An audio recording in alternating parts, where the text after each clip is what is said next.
안녕하십니까 여러분. 모두 새해 복 많이 받으세요. 이제 곧 설날이잖아요. 그래서 많은 분들이 벌써부터 설날 독서 계획을 세우고 있다고 해요. 누가 그러냐고요? 제가 그럽니다. 그래서 오늘은 설날 때 읽으면 좋은 책들을 소개해드릴 건데요. 또 종이책 무겁잖아요. 그래서 밀리의 서재에만 있는 책들로 준비해봤습니다. 일단 분야는 어떻게 되냐면 자기계발 필요 없습니다. 설날 때 누가 경제 이야기, 누가 자기계발을 읽습니까? 뭐 읽으면 안 될 건 아니지만 그래도 좀 쉬어야 되지 않겠어요? 그래서 소설이랑 에세이만 가져왔습니다. 먼저 소설 분야부터 추천을 드릴게요. 첫 번째 작품은 고바야시 야스미의 앨리스 죽이기입니다. 이 책은 제가 고등학교 때 너무 좋아해가지고 이 책 줄거리를 외워서 친구들한테 쉬는 시간에 막 얘기해줬던 책인데요. 줄거리는 대충 이렇습니다. 주인공인 대학원생 아리가 맨날 앨리스 꿈을 꿔요. 처음에 등장하는 꿈이 험프티 덤프티가 추락사를 하는 꿈이거든요. 앨리스가 용의자로 몰리게 되고 아리가 꿈에서 깨서 학교를 갔는데 유독 계란형 얼굴을 가졌던 오지라는 연구원이 추락사를 했다는 소식을 듣습니다. 그래서 현실 세계와 앨리스 세계의 죽음이 이어져 있는 거죠. 자신과 똑같은 앨리스 세계의 꿈을 꾸는 사람을 만나게 되고 이 앨리스의 결백을 증명하는 내용입니다. 이 소설이 처음에 읽으면 굉장히 어지럽습니다. 왜냐면 엄청 그로테스크하고 엄청 고어해요. 그럼에도 페이지를 넘길 수밖에 없을 정도로 정말 재밌고 몰입감이 넘칩니다. 죽이기 시리즈가 앨리스 죽이기, 클라라 죽이기, 도로시 죽이기, 팅커벨 죽이기 이렇게 시리즈가 여러 개 있는데요.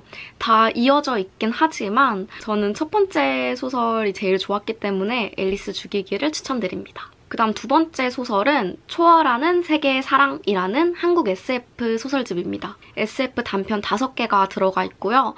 라인업이 우다영, 조예은, 문보영, 심너울, 박설연입니다. 이 5 작가님들은 사실 한국 SF 좋아하시는 분들은 한 번쯤 들어보셨을 작가분들이란 말이죠. 저는 이 중에서 첫 번째 단편인 우다영 작가의 긴 예지라는 소설이 너무 좋았는데 세계관이 장난 아니에요. 진짜 너무 좋고 우다영 작가님의 전작인 밤의 징조와 연인들과 앨리스 앨리스하고 부르면 또 너무 좋아해서 여기 지금 책장에 뒤에 꽂혀 있거든요. 저는 약간 마음 편히 읽을 수 있는 게 SF라고 생각해가지고 초월하는 세계의 사랑 SF 정말 추천드립니다. 다음으로 추천드릴 소설은 김초엽 작가의 우리가 빛의 속도로 갈 수 없다면 입니다. 이 소설이 사실 워낙 유명하잖아요. 근데 그래서 오히려 작품성보다 이름이 더 알려진 것 같은 느낌이 들더라고요. 이게 무려 김초엽 작가님의 첫 작품집입니다. 7개의 단편이 들어가 있고 특히 저 같은 경우에는 지난 학기에 독서 관련된 교양 수업을 들었었는데 그때 마지막 수업이 이 표제작인 우리가 빛의 속도로 갈 수 없다면을 다루기도 했거든요. 기술과 인간의 희망 같은 얘기를 했던 기억이 납니다. 우빛 속 안에 있는 단편들이 다 정말 특이한 세계관을 갖고 있어요. 어떻게 이런 생각을 하지? 싶을 정도로 굉장히 특이한데 예를 들어서 신생아들의 뇌 속에 외계 생명체들이 살아가고 있고 유년기가 되면은 기억과 함께 이 외계 생명체들이 떠난다는 세계관이 있고요. 그리고 또 감정을 만질 수 있는 세계관을 가진 단편도 있습니다. 예를 들면 이걸 만지면 우울해지거나 이걸 만지면 화가 나거나 이런 단편이 있어요. 굉장히 흥미롭죠? 또 제가 느끼는 김초엽 작가님의 소설의 특징이 소수자를 굉장히 이야기하고 있다는 느낌을 많이 받거든요. 느낌이 아니라 실제 그렇기도 하고 그래서 단순히 SF로 재밌다! 에서 끝나는 게 아니라 사회적인 문제에 대해서도 한번 생각해보게 만드는 작품들이 많아서 김초엽 작가님의 다른 작품들도 추천드립니다. 밀리의 서재의 그 짧은 단편인 수브다니의 여름 휴가도 있거든요. 함께 보시면 좋을 것 같아요. 이제 에세이 분야를 추천드릴 건데요. 첫 번째로 추천드릴 에세이는 김온비 작가의 다정소감입니다. 다정다감을 살짝 비튼 말인데요.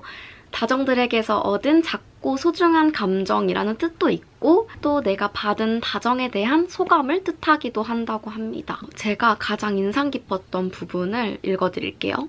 말해주고 싶다. 당신의 솔직함, 정말 누구도 바라지 않고 별다른 가치도 없고 하나도 안 중요하니 세상에 유해함을 흩뿌리지 말고 그냥 마음에 넣어두라고. 정말이지 제발 가식과 위선이라도 떨어졌으면 좋겠다.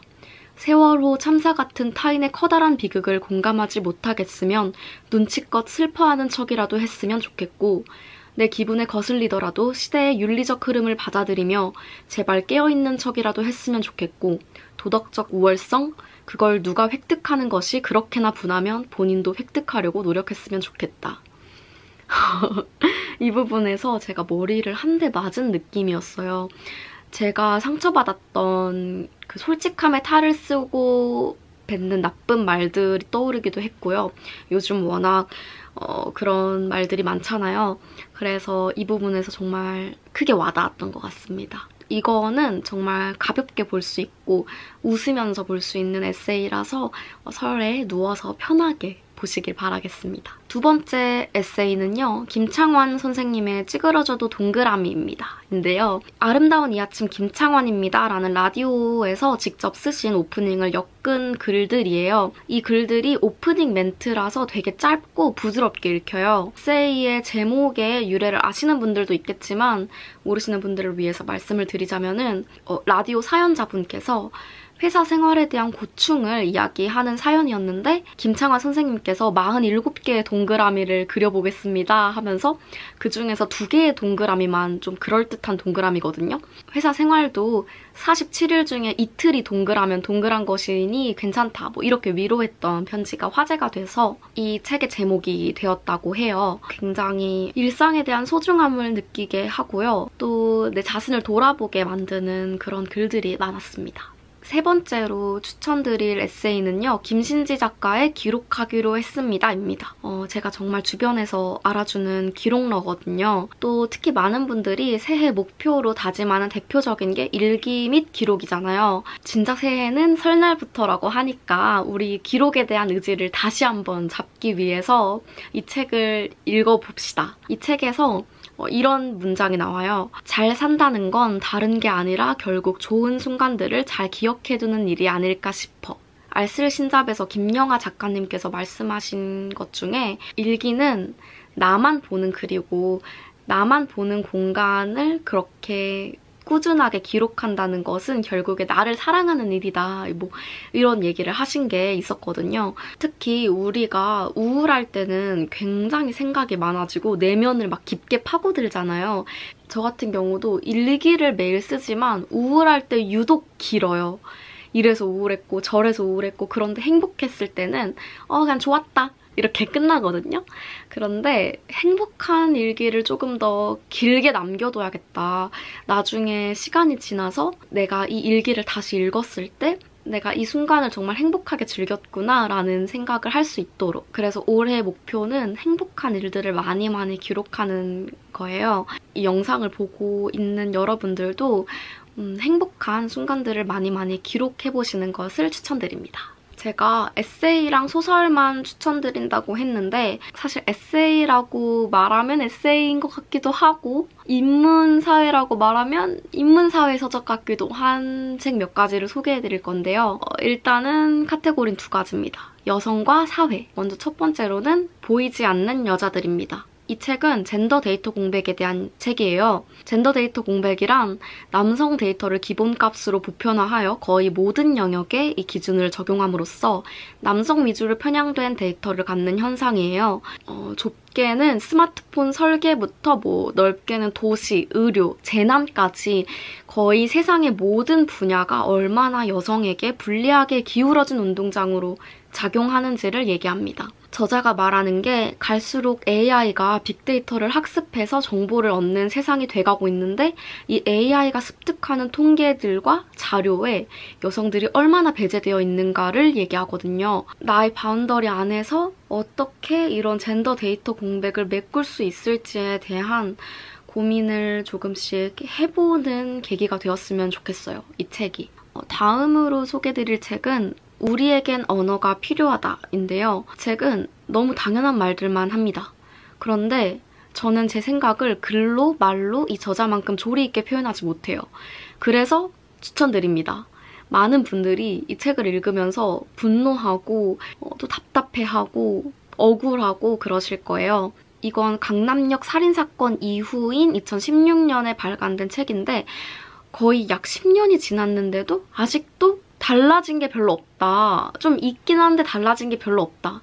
그래서 아직도 유효하다. 이게 너무 저한테는 좀 읽으면서 분노하는 부분이었고요. 누군가가 나를 여성이란 이유로 공격적인 대화를 걸어온다면 이것에 대응해줘야 할까?